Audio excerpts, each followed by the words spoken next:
जय श्री राम, जय श्री बालाजी महाराज। आज है 12 मई 2026 और आइए आज श्रवण करते हैं बड़ा मंगलवार के दिन सुनी जाने वाली हनुमान जी महाराज की सभी कथाएं। उससे पहले राम नाम की कथा जरूर सुननी चाहिए, तभी हनुमान जी की कथा पूर्ण मानी जाती है। प्रेम से बोलिए जय श्री राम, जय श्री बालाजी महाराज। कथा के अनुसार राम दरबार में हनुमान जी महाराज राम जी की कथा सेवा में इतने तन्मय हो गए कि गुरु वशिष्ठ जी के आने का उनको ध्यान ही नहीं रहा। सबने उठकर उनका अभिनंदन किया, हनुमान जी नहीं कर पाए। वशिष्ठ जी राम जी से कहते हैं, राम गुरु दरबार में पूर्ण रूप से इस व्यक्ति ने हमारा अपमान किया है और अभिनंदन यह नहीं कर पाया, तो क्या इसकी सजा होनी चाहिए? श्री रामचंद्र जी ने कहा, गुरुवर आप ही बताएं। वशिष्ठ जी ने कहा, मृत्युदंड। राम ने कहा, स्वीकार्य है। तब राम जी ने कहा कि गुरुदेव आप बताइए तो सही कि यह किस व्यक्ति ने किस स्वरूप में अपराध किया है। बता दूंगा, पर राम वो तुम्हारा इतना प्रिय है कि तुम अपने आप को सजा दे दोगे पर उसको नहीं दे पाओगे। राम जी ने कहा, गुरुदेव राम के लिए सब बराबर है। मैंने सीता जैसी पत्नी का सहर्ष त्याग करने के लिए पूर्ण रूप से अपने आप को बंधित कर दिया था, तो फिर आप संशय बिल्कुल ना करें। नहीं जी राम है, नहीं राम मुझे तुम्हारे पर संशय है, पर मुझे दंड के परिपूर्ण होने पर भी संशय है। अतः यदि तुम विश्वास दिलाते हो कि तुम स्वयं उसे मृत्युदंड अपने अमोघ बाण से दोगे, तभी मैं अपराधी का नाम और अपराध बताऊंगा। राम ने पुनः अपने ससंकल्प अभिव्यक्त कर दिया। तब वशिष्ठ जी ने बताया कि यह अपराध हनुमान ने किया है। हनुमान ने भी स्वीकार कर लिया। तब दरबार में राम जी ने घोषणा की कि कल शाम के समय सरयू के तट पर हनुमान जी को स्वयं मैं अमोघ बाण से मृत्युदंड दूंगा। हनुमान जी घर जाने पर उदासी की अवस्था में माता अंजनी ने देखा तो वह चकित रह गई कि मेरा लाल महावीर, अतुलित बल का स्वामी, ज्ञान का भंडार आज इस अवस्था में कैसे है।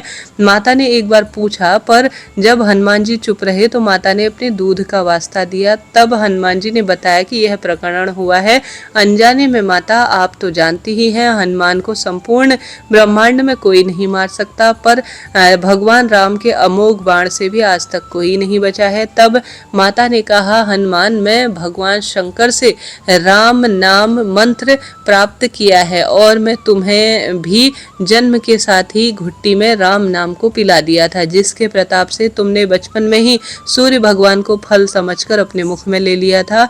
उस राम नाम के होते हुए हनुमान जी तुम्हारा तो कोई भी बाल बाका नहीं कर सकता, चाहे वह श्री रामचंद्र जी ही क्यों ना हो। राम नाम की शक्ति के सामने राम की शक्ति और राम के अमोघ शक्तिवाण की भी शक्तियां महत्वहीन हो जाएंगी। आओ मेरे लाल, अभी से सरयू के तट पर जाकर राम नाम का उच्चारण आरंभ कर दो। माता के चरण छूकर हनुमान जी सरयू किनारे राम राम राम राम की रट लगाने लगे। शाम के समय राम अपने संपूर्ण दरबार सहित सरयू तट पर आए। सबको कौतूहल था कि राम भगवान हनुमान को क्या सजा देंगे, पर जब राम ने बार बार राम बाण अपने महान शक्तिधारी अमोघ शक्ति बाण चलाने पर हनुमान जी के ऊपर जब इस बाण का कोई असर नहीं हुआ, तो गुरु वशिष्ठ जी ने शंका बताई कि राम तुम अपनी पूर्ण निष्ठा से बाणों का प्रयोग कर रहे हो ना। तो राम जी ने कहा, गुरुदेव मैं गुरु के प्रति अपराध की सजा को अपने बाण से पूर्ण करना चाहता हूँ। पूर्ण रूप से मैं बाण चलाना चाहता हूँ, जिससे किसी भी प्रकार की कोई भी चतुराई मेरे आड़े ना आए। पर कैसा अपराध है जो यह अपराधी मेरे बाण के रूप में कोई भी कार्य नहीं कर रहा है। तब राम ने कहा, गुरुदेव हनुमान राम राम की अखंड रट लगाए हुए हैं। मेरी शक्तियों का अस्तित्व राम नाम के प्रताप के समक्ष महत्वहीन हो गया है। इससे मेरा कोई भी प्रयास सफल नहीं हो रहा है। आप ही बताएं गुरुदेव मैं क्या करूं। गुरुदेव ने कहा, हे राम आज से मैं तुम्हारा साथ तुम्हारा दरबार त्याग कर अपने आश्रम जाकर राम नाम जप हेतु कार्य करूंगा। जाते जाते गुरुदेव वशिष्ठ जी ने घोषणा की कि हे राम मैं जानकर मानकर यह घोषणा करता हूँ कि स्वयं राम से भी बड़ा राम का नाम है। महान अमोघ शक्ति का यह सागर है। जो कोई जपेगा, लिखेगा, मनन करेगा, उसकी लोक कामना पूर्ण होते हुए वह मोक्ष को भागी रूप में प्राप्त करेगा। मैंने सारे मंत्रों की शक्तियों को राम नाम के समक्ष न्यूनतर माना है, तभी से राम का नाम राम से भी बड़ा माना जाता है। वो पत्थर भी तर जाते हैं जिन पर लिखा होता है राम जी की जय जय जय। एक समय की बात है जब भगवान श्री रामचंद्र जी का राज्य अभिषेक हुआ था, तो दरबार में बहुत सारे लोग उपस्थित थे। सभी लोगों को उपहार दिए जा रहे थे और सारे ही बड़े ही प्रसन्न होकर उपहार ले रहे थे। बहुत सी हंसी खुशी का माहौल था। इसी दौरान माता सीता ने अपने प्रिय हनुमान जी को रत्नों से जड़ी हुई एक कीमती बहुत सुंदर माला उपहार स्वरूप दी। तो हनुमान जी बड़े प्रसन्न मन से माला तो उन्होंने ले ली, लेकिन थोड़ी दूरी पर जाकर उन्होंने अपने दांतों से उस माला को तोड़ दिया। सारी माला को तोड़कर उन मोतियों को बिखेर कर वह गौर से देखने लगे। जगह जगह फिर उन बिखरे हुए मोतियों को देखकर उदास होते और एक एक करके हनुमान जी उन सारे मोतियों को तुरंत ही फेंक दिए। तो यह दृश्य दरबार में उपस्थित सारे लोग देख रहे थे। सारे आश्चर्य में पड़ गए कि हनुमान जी ऐसा क्यों कर रहे हैं। जिस समय हनुमान जी मोती तोड़कर फेंक रहे थे तो लक्ष्मण जी की नजर उनकी हरकतों पर पड़ी। तो उनकी यह हरकत देखकर हनुमान जी बहुत गुस्सा आया उनको। लक्ष्मण जी ने इस हरकत को भगवान श्री रामचंद्र जी का अपमान समझा और जल्दी से भगवान श्री रामचंद्र जी के पास गए और जाकर बोले कि प्रभु देखो, सीता माता ने हनुमान जी को बहुमूल्य रत्नों की और मोतियों की माला दी और उधर देखो वो क्या कर रहे हैं। सारी माला को कितनी बेरहमी से तोड़ा है और एक एक करके सारे मोती फेंक दिए हैं। मुझे तो भैया यह बिल्कुल अच्छा नहीं लग रहा है। तो भगवान श्री रामचंद्र जी ने कहा, हे अनुज, तुम मुझे प्राणों से अधिक प्रिय हो। हनुमान जी ने उन रत्नों को क्यों तोड़ा है यह तो वही जानते हैं, इसलिए इस जिज्ञासा का उत्तर हनुमान जी ही दे सकते हैं। मेरे पास तो इस बात का कोई उत्तर नहीं है। यह कहकर भगवान श्री राम ने हनुमान जी को आवाज लगाई और पूछा कि तुम इस माला को आखिर क्यों तोड़कर फेंक रहे हो, तुम्हारे मन में क्या चल रहा है, हम सब जानना चाहते हैं। तो भगवान श्री रामचंद्र जी की बात सुनकर हनुमान जी ने हाथ जोड़कर कहा कि प्रभु, यह सारी चीजें मेरे लिए बेकार है जिसमें मेरे प्रभु राम का ध्यान नहीं है, न ही स्मरण है। जब माता सीता ने इस हार को मुझे दिया तो मैंने बहुत ही बहुमूल्य समझकर इसे ले लिया, लेकिन लेने के बाद में मेरे एक एक मोती को बड़े गौर से देखा तो इनके अंदर कहीं भी भगवान राम का नाम नहीं लिखा था। तो यह मेरे लिए कोई भी काम नहीं थी और यह मेरे लिए बिल्कुल बेकार थी, इसलिए मैंने इसे तोड़कर फेंकना ठीक समझा, क्योंकि मेरे हिसाब से श्री रामचंद्र जी के नाम के बिना कोई भी वस्तु मूल्यवान नहीं है, इसलिए मैंने उसे त्याग देना उचित समझा। तो यह बात सुनकर भगवान श्री रामचंद्र जी को बड़ी प्रसन्नता हुई। लेकिन लक्ष्मण ने कहा कि हनुमान, तुमसे एक बात पूछता हूँ, तुम्हारे शरीर में तो कहीं भी राम का नाम लिखा हुआ नहीं है, तो फिर अपने इस शरीर को क्यों रखा हुआ है तुमने, इस शरीर का त्याग क्यों नहीं कर देते।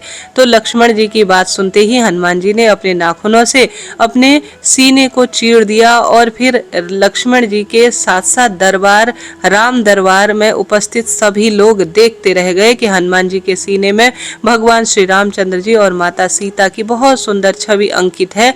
यह घटना देखकर लक्ष्मण जी और वहां पर उपस्थित सारे लोग बड़े आश्चर्यचकित हो गए और फिर लक्ष्मण जी ने अपनी गलती से लिए हनुमान जी से माफी मांगी। लखनऊ में बड़े मंगलवार को बड़े ही धूमधाम से मनाया जाता है और कहा जाता है यह बड़ा मंगलवार अद्भुत है। कहा जाता है लखनऊ के नवाब शहादत अली खान जब एक बार बीमार हुए थे तो उन्होंने हनुमान जी से मन्नत मांगी थी कि मेरी तबीयत सही हो जाए। तो हनुमान जी की कृपा से उनकी तबीयत ठीक भी हो गई। तो उन्होंने एक बड़े मंदिर का निर्माण कराया। यह मंदिर अलीगंज में है। उस मंदिर पर आज भी एक चांद का निशान बना हुआ है, जिसे मान्यता है कि यह जाटमल व्यापारी ने हनुमान जी से मन्नत पूरी की थी कि मेरा केसर और इत्र पूरे स्वरूप में बिक जाए और मेरा खूब व्यापार बन जाए, तो फिर मैं हनुमान जी के भव्य मंदिर बनाऊंगा। तो नवाब वाजिब अली शाह ने केसर बाग बसाने के लिए जाटमल से सारा केसर और परिपूर्ण इत्र खरीद लिया, जिसके बाद जाटमल की मन्नत पूरी हुई। फिर उसने कहे अनुसार हनुमान जी का बहुत बड़ा श्रेष्ठ और भव्य मंदिर बनाया। तब से हर जेठ के मंगल को हनुमान जी के जो मंदिर है वहाँ बड़ा मंगलवार की जो भंडारे हैं, जो श्रेष्ठ प्रथा है और भजन ध्यान की अद्भुत लीला चलने लगी। जेठ माह में आने वाले मंगलवार को हनुमान जी की पूजा करने से विशेष लाभ होता है। कहा जाता है कि संकट मोचन हनुमान जी का पूजन करने से सारे संकट दूर हो जाते हैं। बड़े मंगलवार को हनुमान जी की विशेष पूजा अर्चना करनी चाहिए। साथ ही हनुमान जी को सिंदूर, चमेली का तेल या फिर घी मिला हुआ श्रेष्ठ जो तिलक है वह धारण कराना चाहिए। इसके बाद में 7 बार हनुमान चालीसा का पाठ करना चाहिए। हनुमान जी को लाल वस्त्र बहुत प्रिय है, इसलिए लाल वस्त्र का इस दिन ज्यादा से ज्यादा दान करना चाहिए। बुढ़वा मंगलवार को व्रत करना भी बहुत ही फलदायी माना जाता है। अगर आप व्रत कर सके तो इस दिन कथा अवश्य सुननी चाहिए।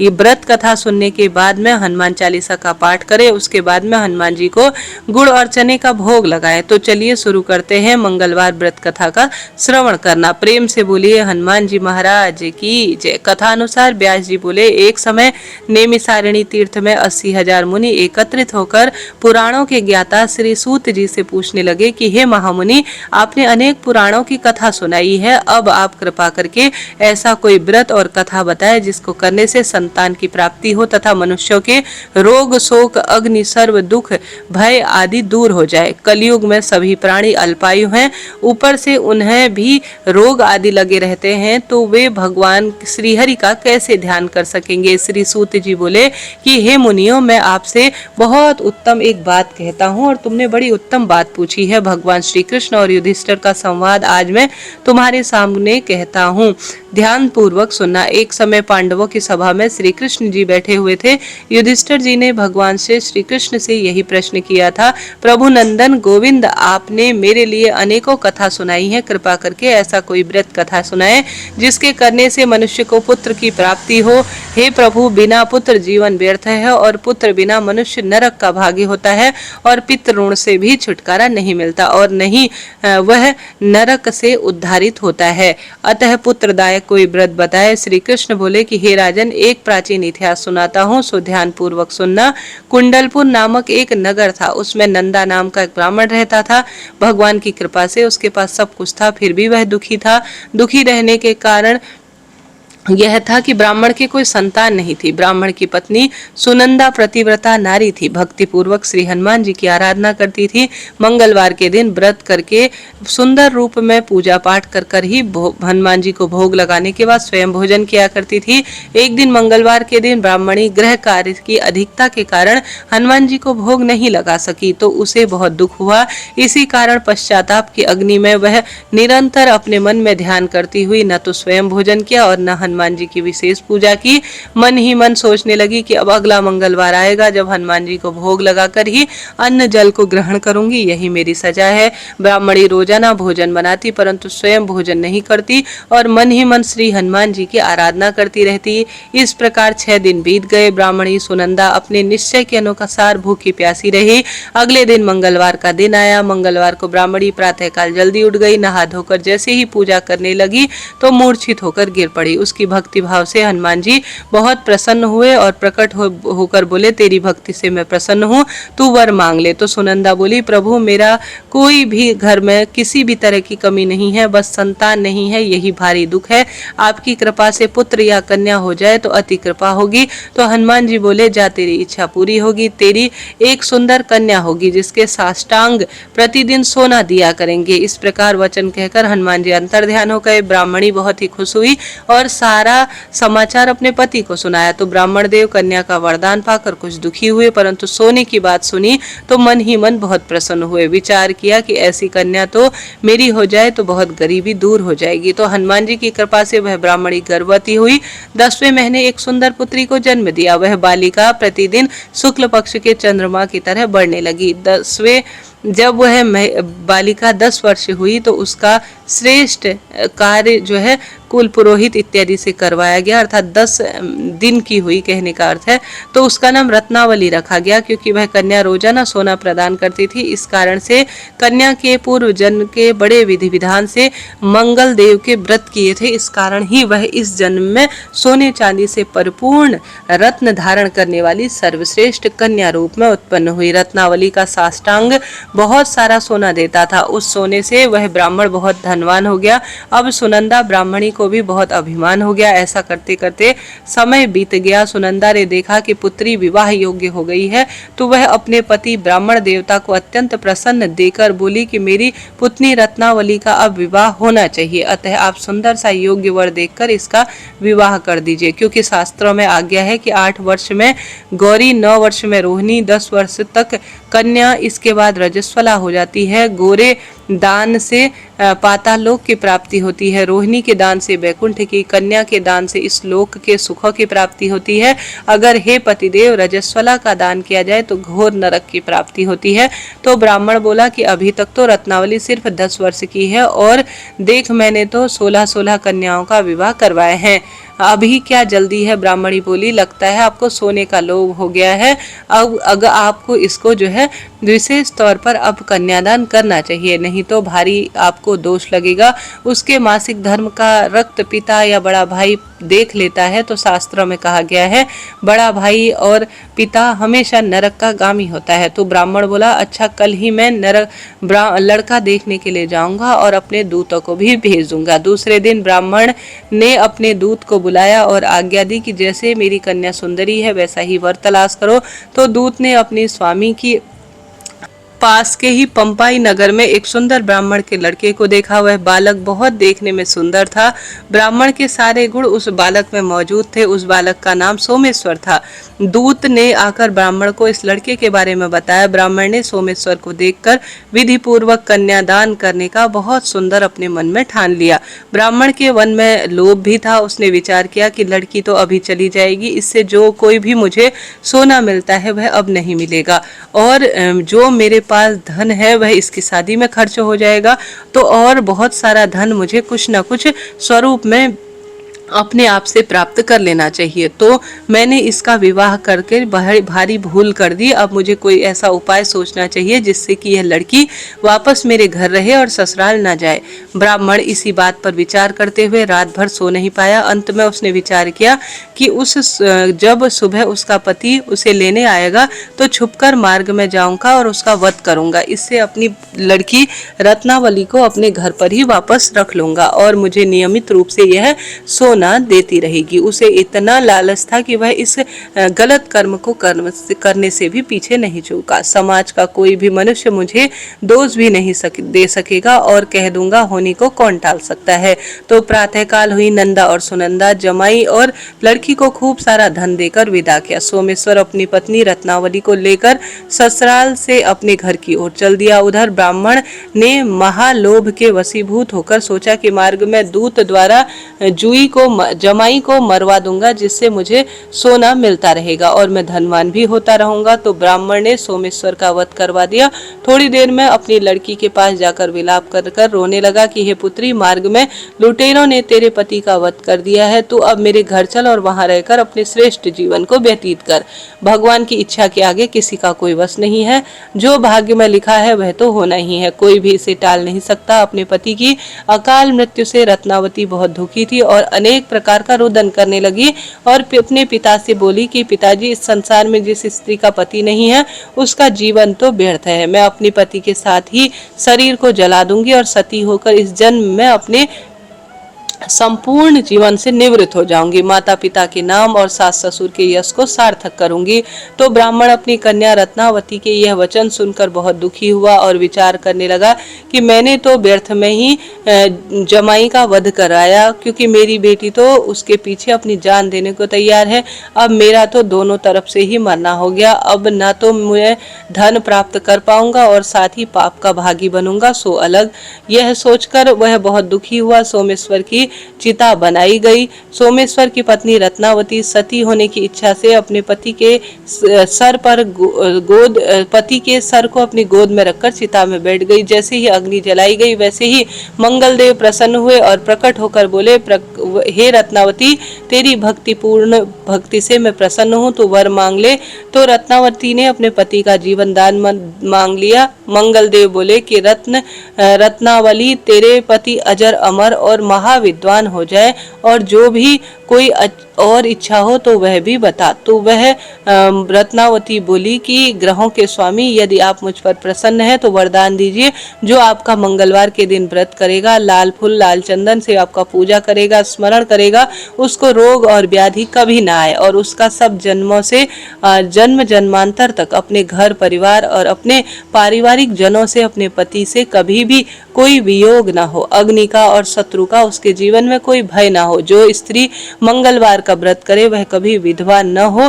तो मंगल देव ने तथास्तु कहकर मंगल देवता अंतर्ध्यान हो गए। सोमेश्वर मंगल देव की कृपा से जीवित हो उठा और खूब धन धान्य और ऐश्वर्य से परिपूर्ण और विद्वान स्वरूप में वह बदल गया। रत्नावती अपने पुत्री को पुनः पाकर बहुत प्रसन्न हुई और मंगल देव का व्रत प्रति मंगलवार को करने लगी और सदा सर्वदा के लिए खुशियां भोगने लगी और यह जीवन पूर्ण कर अंत में स्वर्ग लोक की उसको प्राप्ति हुई। इस तरह से जो व्यक्ति मंगलवार के व्रत करता है, इन दिव्य कथा को सुनता है, हनुमान जी महाराज मंगल देवता की कृपा से उसके जीवन में खूब सारी खुशियां आती हैं।